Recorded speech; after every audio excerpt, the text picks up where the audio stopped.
বসন্তে ও গরম হালকা আবহাওয়ার এই তারতম্যের জন্য অ্যালার্জি জাতীয় রোগের সংক্রমণ থাকে বেশি।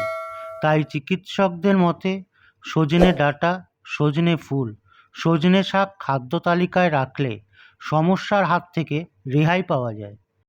আজকের সজনে শাকের এই পদ একদিন রান্না করে দেখতেই পারেন। মাত্র 10 মিনিটেই তৈরি হবে স্বাদে গুণে অতুলনীয় এই পদ। প্রথমে সজনে পাতার ডগের দিকের কচি পাতাগুলি বেছে নিন, ঠিক আমি যেমন বেছে নিয়েছি। এবারে এগুলি ধুয়ে আলাদা করে রাখুন। কড়াইতে একে একে সরু করে কেটে রাখা দুটি আলু, একটি মাঝারি সাইজের পেঁয়াজ, কাঁচা লঙ্কা 3 থেকে 4টে আর নুন হলুদ মাখানো চিংড়ি মাছ দিয়ে দিন। এবার এতে এমনভাবে জল ঢালুন যাতে সবজি সমেত মাছ পুরোটাই ডুবে থাকে। এরপর দিয়ে দিন হলুদ আর নুন।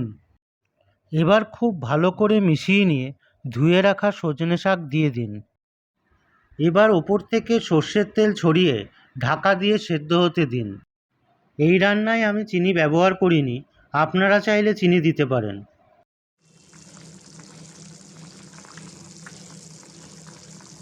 সবজি সমেত মাছ সেদ্ধ হয়ে গেলে জল কমে এলে নামিয়ে নিয়ে গরম ভাতের সাথে পরিবেশন করুন।